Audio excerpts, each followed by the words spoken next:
Okay. അപ്പോൾ ഞാൻ നാട്ടിലേക്ക് പോവുകയാണ്. ഇപ്പോൾ ട്രെയിന് 10 മണിക്കാണ്. ഇപ്പോൾ 7 മണി ആയിട്ടേ ഉള്ളൂ. കുറച്ച് നേരത്തെ ഇറങ്ങാമെന്ന് വിചാരിച്ച്.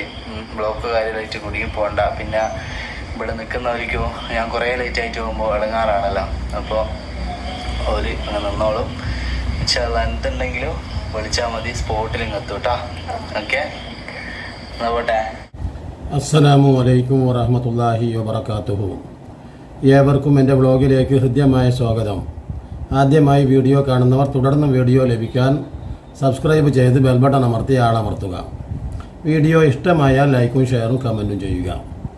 ഞാൻ ഇന്ന് പറയുന്നത് നിങ്ങൾക്കൊക്കെ സുപരിചിതനായ യൂട്യൂബിൽ പ്രസിദ്ധനായ എന്ന് പറഞ്ഞാൽ അത്യാവശ്യം നല്ല റീച്ചുള്ള ഒരു യൂട്യൂബറാണ് യഥാർത്ഥത്തിൽ അംസോ എന്ന് പേരായിട്ടുള്ള ഒരു ഡിഫറെൻ്റ് മാരേജ് പ്ലാറ്റ്ഫോം എന്ന ഒരു യൂട്യൂബാണ് അദ്ദേഹം ചെയ്യുന്നത്. അതോടൊപ്പം തന്നെ അംസ വിത്ത് മിന്നു എന്ന് പേരായിട്ടും ഒരു യൂട്യൂബ് ചെയ്യുന്നുണ്ട്. എനിക്ക് തോന്നുന്നു വളരെ ചെറിയ ഒരു യൂട്യൂബറായ, അഥവാ റീച്ചൊക്കെ നന്നേ കുറഞ്ഞ, വ്യൂവേഴ്സ് വളരെ കുറവുള്ള ഒരു യൂട്യൂബറായിട്ട് പോലും എനിക്ക് ശരാശരി ഒരു മാസത്തിൽ 8 ഉറുപ്പിക 10 ഉറുപ്പിക തോതിലൊക്കെ എനിക്ക് കിട്ടുന്നുണ്ട്. അൽഹംദുലില്ലാ, അത് തന്നെ എനിക്ക് വലിയ സന്തോഷമാണ് അത് കിട്ടുമ്പോൾ. ഞാൻ ആലോചിച്ച് നോക്കൂ, അപ്പോൾ ഈ പറയുന്ന അംസുവിന് കിട്ടുന്നത് യഥാർത്ഥത്തിൽ എൻ്റെ 10 ഇരട്ടിയോ 15 ഇരട്ടിയോ ഒക്കെ റീച്ചുള്ള, 15 ഇരട്ടിയോ എന്ന് പോലും പറയാൻ പറ്റില്ല. എന്നെ സംബന്ധിച്ചിടത്തോളം ഒരു പോലും കിട്ടുന്നത് ഒരാഴ്ചയിൽ ഒരു വീഡിയോക്കോ മറ്റോ കിട്ടിയാലായി. അല്ലാതെ എനിക്കൊന്നും അങ്ങനെ റീച്ചേ ഇല്ല പൊതുവെ. എന്നിട്ട് പോലും അൽഹംദുലില്ലാ എനിക്ക് കിട്ടുന്ന സ്വാഭാവികമായിട്ടും എനിക്ക് ഒരു മാസം 10 ഉറുപ്പിക കിട്ടുന്നുണ്ട്. അൽഹംദുലില്ലാ, വലിയ സംഗതി തന്നെയാണത് തീർച്ചയായിട്ടും. ഈ സാഹചര്യത്തിലാണ് ഈ പറയുന്ന യൂട്യൂബർക്ക് എൻ്റെ അറിവിൽ ശരാശരി ഒരു 1-1.5-2 ലക്ഷം ഉറുപ്പിക വരുമാനം കിട്ടും ഉറപ്പായിട്ട്. ഞാൻ അദ്ദേഹത്തിന് കിട്ടുന്ന വരുമാനത്തോടുള്ള അസൂയ പറയുകയല്ല കേട്ടോ. നിങ്ങളിനി തെറ്റായിട്ട് കമൻറ്റ് ചെയ്യരുത്. ഞാൻ പറയുന്നത് ഇങ്ങനെയൊക്കെ ആയിട്ട് പോലും തമ്പനൈലിൽ അദ്ദേഹം പ്രയോഗിച്ച ഒരു പ്രയോഗമാണ് ഇപ്പം ഞാൻ നിങ്ങളുടെ ശ്രദ്ധയിൽപ്പെടുത്താനാണ് ഈ വീഡിയോ ചെയ്യുന്നത്. ഞാനും മിന്നുവും തമ്മിൽ വേർപിരിയുന്നു. ഇത് എല്ലാവരും കേട്ടാൽ എന്താ വിചാരിക്കുക? കാരണം ഒരു അന്ധയായ പെൺകുട്ടിയാണ്, ശരിക്കും കണ്ണിന് കാഴ്ചയില്ലാത്ത ഒരു പെൺകുട്ടിയെയാണ് ഈ അംസു വിവാഹം ചെയ്തിട്ടുള്ളത്. മിന്നു എന്ന് പേരായിട്ടുള്ള പെൺകുട്ടിയെ. കാണാനൊക്കെ നല്ല സൗന്ദര്യമുള്ള കുട്ടിയാണ്, നല്ല അച്ചടക്കവും ഒതുക്കവുമുള്ള കുട്ടിയാണ്. അപ്പോൾ ആ വിവാഹ ജീവിതം സന്തോഷകരമായിട്ട് മുന്നോട്ട് പോയിക്കൊണ്ടിരിക്കുകയാണ്. എല്ലാവരും അതിൽ കമൻറ്റ് ചെയ്യുന്നതും അവർക്ക് പോസിറ്റീവ് കമൻറ്റുകളാണ്. അൽഹംദുലില്ലാ, അവർക്ക് നല്ല ഹൈറും ബർക്കത്തും അനുഗ്രഹവും ഒക്കെ ഉണ്ടാവട്ടെ അവർക്ക്. അതിനുവേണ്ടി നമ്മളും പ്രാർത്ഥിക്കുന്നു തീർച്ചയായിട്ടും. അപ്പോൾ വേറെ ഒരു അശ്ലീല രീതിയിലൊന്നും തന്നെ ഇതുവരെയും വ്ളോഗുകൾ ചെയ്ത് മുന്നോട്ട് വന്നിട്ടില്ല. അദ്ദേഹത്തെ തൻ്റെ ഭാര്യയെ കൂട്ടിയിട്ടില്ല. മാത്രമല്ല ഒരു വെറുപ്പിക്കൽ വീഡിയോ അദ്ദേഹം ചെയ്തിട്ടില്ല. പക്ഷേ ഇപ്പോൾ അദ്ദേഹം ഇത്രയും അത്യാവശ്യം റീച്ചുണ്ടായിട്ടും അദ്ദേഹം പറയുന്നുണ്ട് എന്തെന്ന്, ഞാനൊരു വീട് ഉണ്ടാക്കണമെന്നുണ്ട്. ഇപ്പോഴത്തെ വീട് കാണിക്കുന്നുണ്ട് അദ്ദേഹം അതിൽ. ആ വീട് കണ്ടാൽ ഒരു ശോചനീയ അവസ്ഥയിലുള്ള വീട് തന്നെയാണ്. അപ്പം ഞാൻ ഇനി ഒരു വീട് ഇത് പൊളിച്ച് ഒന്ന് ഉണ്ടാക്കണം, പക്ഷേ അതിന് എനിക്ക് ലോൺ എടുക്കണമെന്നാണ് പറയുക. അതാണ് ഞാൻ കേട്ടിട്ട് വല്ലാത്ത വിഷമം തോന്നിയത്. അള്ളാഹുവിൻ്റെ റസൂൽ പറഞ്ഞു, പലിശയിൽ നിന്ന് നിങ്ങൾ ഒരു സംവിധാനവും തുടങ്ങരുത് എന്ന് പറഞ്ഞാൽ പലിശ നിങ്ങളെ ടൈപ്പിക്കും, സദക്ക നിങ്ങളെ എന്താക്കും, നിങ്ങളെ വളർത്തിക്കൊണ്ടുവരും. അതാണ് എന്താണ് യുംഹിക്കു, എന്താ പറയുക, വിശുദ്ധ ഖുർആൻ തന്നെ അതിനൊരു വചനം പറഞ്ഞിട്ടുണ്ട്, ഞാനത് മറന്നു പോയതാണ്. ഓ എംഹക്കു റിബ ഓ യുറുബി സദക്കാത്ത്. അതാണ് എനിക്കിപ്പോൾ ഓർമ്മ വന്നു. ഓ എംഹക്കു റിബ ഓ യുറുബി സദക്കാത്ത് എന്ന് പറഞ്ഞാൽ അള്ളാഹുവിൻ്റെ റസൂൽ പറഞ്ഞതാണ്, പലിശ മനുഷ്യനെ ദുഷിപ്പിക്കും, ടൈപ്പിക്കും, തകർക്കും. അതാണ് ഓ യുറുബി സദക്കാത്ത്. ചാരിറ്റി അഥവാ ദാനധർമ്മങ്ങൾ നമ്മുടെ സമ്പത്തിനെയും വർദ്ധിപ്പിക്കും, എല്ലാം ആകും. അപ്പോൾ നമ്മൾ പലിശ കൊണ്ട് ആ വീട് തുടങ്ങാനുള്ള ഒരു ഉദ്ദേശം തീർച്ചയായിട്ടും ഈ അംസു ഉപേക്ഷിക്കണമെന്നാണ് എനിക്ക് പറയാനുള്ളത്. മാത്രമല്ല അത്യാവശ്യം റീച്ചുണ്ട്. ഞാൻ പറഞ്ഞത് ഒരു 10 മാസം കൊണ്ടോ ഒരു കൊല്ലം കൊണ്ടോ അത്യാവശ്യം നല്ലൊരു വീട് വെക്കാനുള്ള ഒരു വരുമാനം അദ്ദേഹത്തിന് യൂട്യൂബിൽ നിന്ന് തന്നെ കിട്ടും തീർച്ചയായിട്ടും. അപ്പോൾ അദ്ദേഹത്തിന് അങ്ങനെ ഒരു കടമെടുത്തൊരു വീട് വെക്കേണ്ട ആവശ്യമൊന്നുമില്ല. എന്നിട്ട് പോലും കടമെടുക്കും എന്ന് പറയുന്ന ഒരു വാക്ക്, ഞാനിപ്പോൾ അത് അദ്ദേഹത്തിൻ്റെ അഭിമാനത്തെ ഓർത്ത് ഞാനത് വെക്കുന്നില്ല.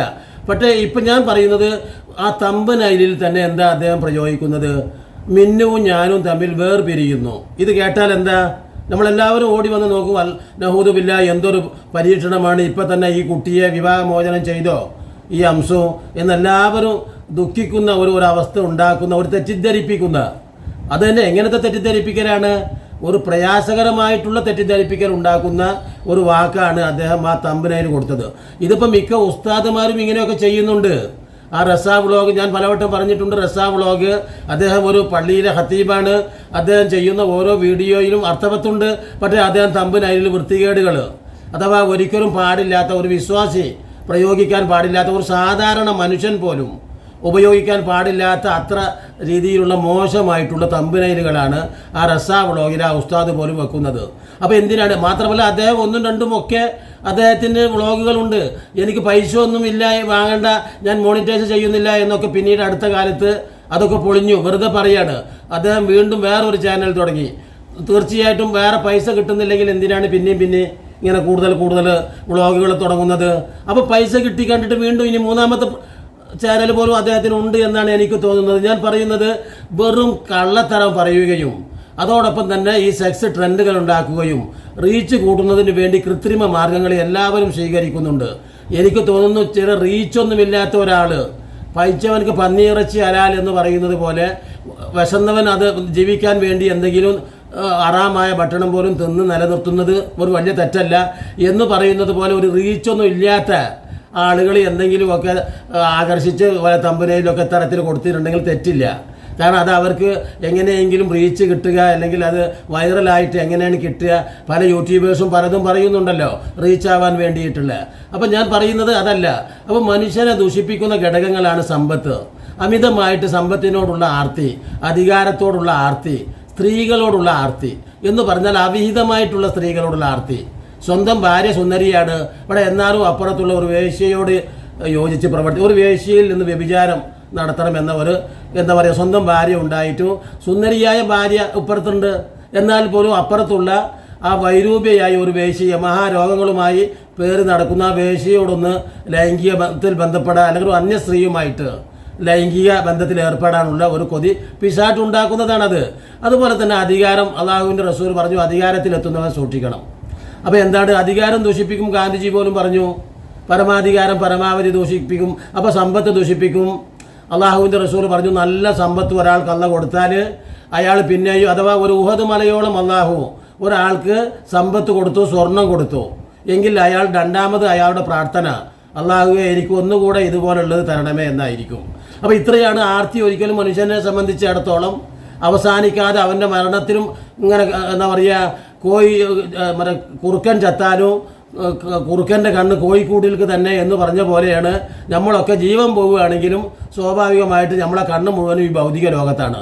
അതാണ് അവസാനം ജീവൻ പോകുന്ന ഈ കണ്ണിങ്ങനെ തുറന്നിരിക്കും, ഈ ഭൂലോകം നോക്കിയിട്ടായിരിക്കും എന്ന് എനിക്ക് തോന്നുന്നതാണ് ഞാൻ പറയുന്നത് കേട്ടോ. എന്നതുപോലെ തന്നെ ഇപ്പോൾ കഴിഞ്ഞ ദിവസം ഞാൻ പറഞ്ഞ അധികാരം, നമ്മളെപ്പോഴും പറയും നരേന്ദ്രമോദിയൊക്കെ ചെയ്യുന്ന പ്രവൃത്തി അഥവാ ഫാസിസ്റ്റ് കക്ഷികൾ എന്തെല്ലാം ഇവിടെ ചെയ്തുകൊണ്ടിരിക്കുന്നുണ്ട്. എന്തിന്? അവരുടെ അധികാരം നിലനിർത്താൻ വേണ്ടിയിട്ടാണ്. നുണ പറയുന്നു, വഞ്ചിക്കുന്നു, ഒരു സമുദായത്തെ എന്തെല്ലാം രീതിയിൽ അപമാനിക്കുന്നു, അരികുവൽക്കരിക്കുന്നു. ഇതൊക്കെ എന്തിനു വേണ്ടിയാ? സത്യത്തിൽ നരേന്ദ്രമോദിക്ക് ഒരു ആശയത്തിൻ്റെ പരിമിതിയുണ്ട്. ഒരാശയമില്ലാത്ത, ആദർശമില്ലാത്ത ആ ഫാസിസ്റ്റ് അധികാരം നിലനിർത്താൻ അവർക്ക് ഒന്നും നോക്കേണ്ടതില്ല. ഹിറ്റ്ലറൊക്കെ നിലനിർത്തിയതുപോലെ തന്നെ. പക്ഷേ ഞാൻ കഴിഞ്ഞ ദിവസം കണ്ട എൻ്റെ മഹലിൽ നടന്ന ഒരു അധികാര വടംവലിയുടെ കഥ പോലും ഇതിൽ ഞാൻ പറയണം. എന്താണെന്ന് ചോദിച്ചാൽ, കേവലം ഒരു 10-65 അംഗങ്ങളുള്ള ഒരു 1000-ഓളം വീട്, ഒരു 7000-ഓളം മെമ്പേഴ്സുള്ള ഒരു മഹല്, ആ മഹലിലെ പ്രസിഡന്റും സെക്രട്ടറിയും ഒരിക്കലും എന്താക്കൂല, ആ ഭരണസമിതിയും അവർ വിട്ടൊഴിഞ്ഞ് തരാൻ തയ്യാറല്ല. എന്നും ഓരോ 2-3 കൊല്ലം കഴിഞ്ഞാൽ ഇപ്പം 3 കൊല്ലമാക്കിയിരിക്കുന്നു പരിധി. എങ്ങനെ വന്നാലും തല്ലും താറാറും കച്ചറയും അധികാരം വിട്ടൊഴിയുകയുമില്ല. കാരണം ഇത് അപ്പോൾ അവരുടെ ശിങ്കടികളായ ആളുകൾ പറയുകയും ചെയ്യും ഇതൊക്കെ കൊണ്ടടക്കാൻ ഭയങ്കര പണിയാണ്. അപ്പോൾ ഞാൻ ചോദിക്കാറുണ്ട്, ഇതെന്താ ഒരു കിൻഡൽ തലയിൽ വെച്ച് കൊടുത്താണോ? പക്ഷേ എന്നാൽ പോലും അവരോ ഈ അധികാര ലബ്ധിക്ക് വേണ്ടി ഈ ജനറൽ ബോഡിയും മറ്റു കമ്മിറ്റിയൊക്കെ കൂടുമ്പോൾ അതിൽ ഭയങ്കരമായിട്ട് വാദിക്കുകയും അവർ തന്നെ വരണമെന്ന് അവരാഗ്രഹിക്കുകയും ചെയ്യുന്നതാണ്.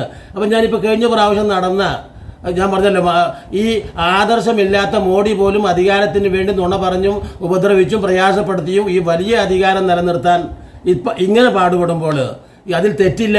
കാരണം പ്രത്യേകിച്ച് ബെനിഫിറ്റോ അലവൻസോ ശമ്പളമോ MP ഫണ്ടോ ഒന്നുമില്ലാത്ത ഈ കേവലം ഒരു ചെറിയ മഹലിൽ അതിൻ്റെ അധികാരത്തിലെത്താൻ പോലും രാഷ്ട്രീയ വടംവലി, ലീഗിൻ്റെ പാനലുകൾ, അവിടെ അവിശുദ്ധമായ കൂട്ടുകെട്ട്, അത് വ്യക്തമായ രീതിയിൽ കണക്ക് അവതരിപ്പിക്കുന്നില്ല. അതോടൊപ്പം തന്നെ അതിൻ്റെ എന്തൊക്കെയാണോ അതിനുള്ള ആ അധികാരത്തിൽ വരാൻ കടിച്ചു തൂങ്ങി നിൽക്കാൻ വേണ്ടി എന്തെല്ലാമാണോ ചെയ്യാൻ കഴിയുക അത് മുഴുവനും പുറത്തു നിന്ന് ആളെപ്പോലും കൊണ്ടുവന്ന് ജനറൽ ബോഡിക്ക് ഇരുത്തി കൃത്രിമമായ ഒരിക്കലും അള്ളാഹുവിൻ്റെ വിശുദ്ധ ഖുർആൻ പറയുന്നുണ്ട്, പ്രവാചകൻ വിശദീകരിക്കുന്നുണ്ട്. എന്താ പറയുന്നത്? മൂന്നാളുള്ളപ്പോൾ രണ്ടാൾ സ്വകാര്യം പറയരുത്. എന്തിനാണത്? നിങ്ങളുടെ മൂന്നാമത്തെ സഹോദരന് സംശയമുണ്ടാക്കും. അതുപോലെ തന്നെ ലാ ഹൈറഫി കതീറിമ്മിൻ നജ്വാഹും, ലാ ഹൈറഫി കതീറമ്മിൻ നജ്വാഹും എന്ന് പറഞ്ഞാൽ നിങ്ങൾ ഒരിക്കലും രഹസ്യ ചർച്ച ചെയ്യരുത്.